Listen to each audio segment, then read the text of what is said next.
You're clear. And we're clear. Hey, Danny, I have a pounding headache too, and it started like a half hour ago. Mine started around dinner time, and now all of a sudden it's like I'm just the congestion is really like I can't breathe through my nose all of a sudden, and I'm like my ears are all. I'm like, okay, what the fuck? Like seriously, I'm getting ready to start. I can feel like just all of this. I'm like, need to go get my eucalyptus drops and chew on one of those, try and clear my sinuses out again a bit. You need Gaia's Heather, can Garden. you do me a favor, hon? Heather, can you on Messenger? Can you message me that link to that YouTube video? Because otherwise, I will lose it. If it's here in the chat, I have. Yep, I'm doing that right now. Awesome. Thanks, darling. Yep. Hey, Heather. Hello. How are you? I'm doing good. Marlena sent me CBD gummies, and oh, they're so good. Oh, nice. And I've even talked to my doctor about it. We've talked about getting medical marijuana for me. Good. Or CBD, so yeah, that'll be good. Good I night, feel John. loose. Go to sleep. Go to sleep, John. Yeah. Okay, Stephanie. The Ark of Gabriel has never been proven. When the whole Ark of Gabriel shit played out with 2015, it was a Source-a-Fail article that brought that subject forward, brought it up, and that whole storyline of Saudi Arabia, et cetera, the Ark of Gabriel, and the Pope, and Cuba, and then the Russian patriarch going down to bloody Antarctica.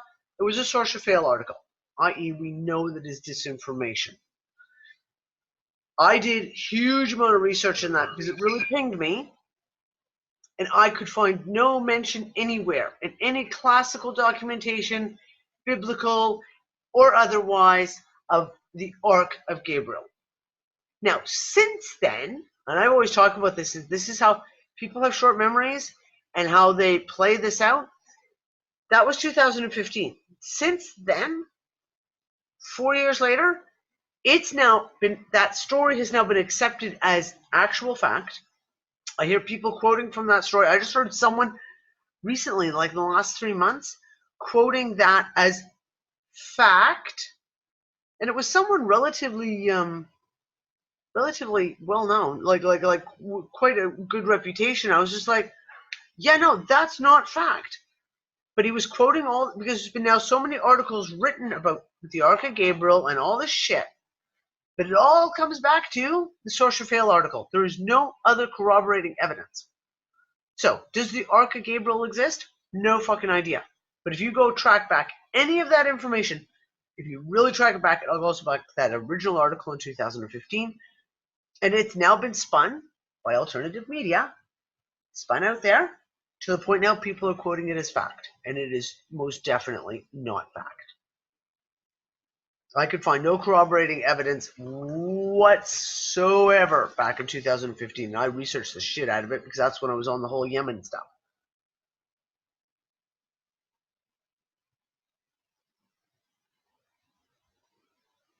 Yeah, and I mean, don't get me wrong. We know that the Russian patriarch went to Antarctica. We know the Russian patriarch met with the Pope in the Cuban Havana International Airport. Before he went to Antarctica, he met with the Pope. First meeting between a Russian patriarch and a Pope in, I can't remember, was that 1,000 years? Something ridiculous like that? They met in the international airport in Cuba, i.e. relatively neutral zone. International airports are international airspace. They do not belong to the country they're in. They are considered international waters. So the fact that they met in an airport in international waters, that's all fact. We've clarified that. Now, everything else though about this whole Ark of Gabriel, etc.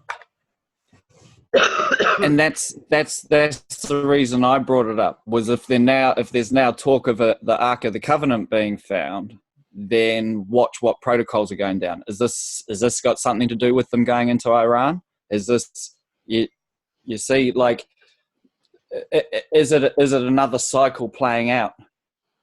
Is this another announcement that comes through? Then we see some Yemen getting blown up or whatever, and they blame it on a building fucking falling and yada, yada, yada. No, the Ark of the Covenant was never found in Ethiopia. It was rumored to have been found in Ethiopia. When I did all the research in early 2015, it was because I was researching the Yemeni, so when Saudi Arabia walked into Yemen, it has started the war for no reason, like zero reason, politically, economically. Like, Yemen is fucking poor. They have no oil, regardless of what they try to tell you on the news. They have nothing. So when all that played out, I was looking and I started tracking where the Saudis were bombing and where the CIA kept turning up. And I backtracked it to, there was one specific place that kept coming up. It's in the middle of the fucking desert. There's nothing there. Nothing there except the Palace of Bathsheba. The Palace of the Queen of Sheba. And the entire surrounding walls of the palace are all in petroglyphs, and they tell the story of basically King Solomon knew that Jerusalem was going to be sacked. The last time Sheba came to visit him with his son, he gave her the Ark of the Covenant to smuggle out of the city, to get it out of Jerusalem before the city was sacked. She buried it in her palace, and that it was hidden there, and that after a whole pile of different things happened, and if you want to get more information on it, go to the View Zone. What's his name? He's done a really brilliant job of deciphering all the petroglyphs and the whole storyline. She then took a fake Ark of the Covenant to Ethiopia, and it was to basically muddy the waters. It's like basically make people think that the Ark of the Covenant had gone to Ethiopia, when in actual fact it was buried in her city. And she allowed the desert to take back the city, and they abandoned it. They just walked away from it. That is so supposedly the story of the petroglyphs all around the walls of the city. Well, and then something that Ann Bolter says in the interview is she's saying, was there only one Ark of the Covenant? That's another point. I was like, whoa, yeah. If the Ark of the Covenant, and there was a really interesting research I did back in 2013, looking at the Ark of the Covenant, and the fact that it may have contained one of the capstones for one of the pyramids. How many pyramids are there? If there's 3 major pyramids there, what if there was 3 Ark of the Covenants and each one contained a capstone from those pyramids?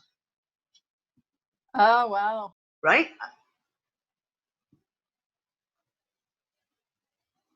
And then you get into the strange shit in movies, right?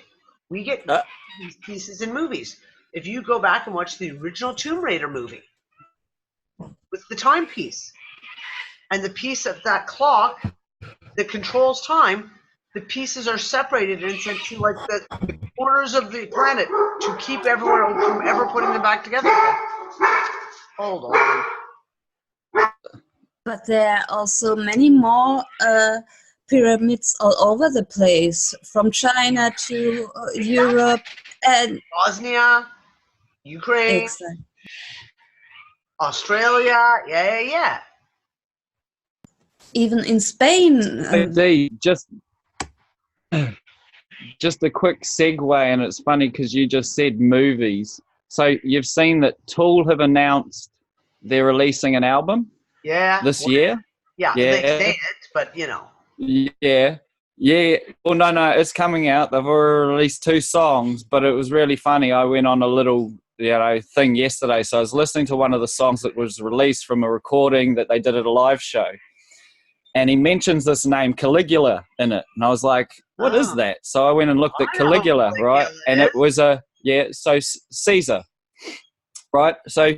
But the crazy fucking demented one.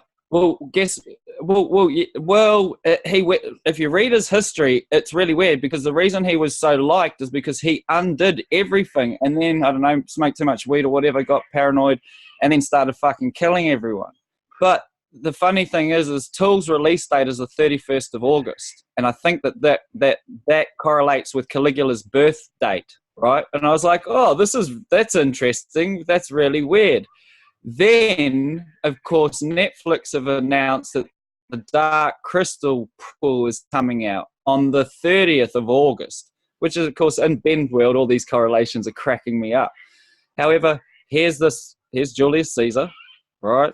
Been spoken about on the release date. So I just found it very funny because you're talking about all these bits and pieces, and we're talking about the capstone, which, you know, in certain stories was there was one capstone that was actually the capstone, and there were other capstones that were created that influenced and or conducted from the major one, yeah. which was Ra's stone, right?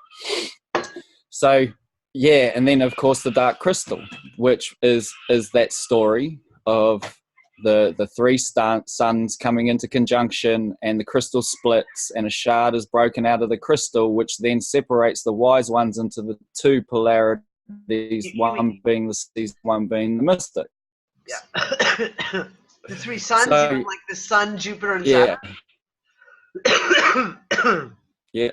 Speaking about Remember, as triple sun, as conjunction happens of triple sun, the two become one. Yeah. By Gaufling hand, or else by none.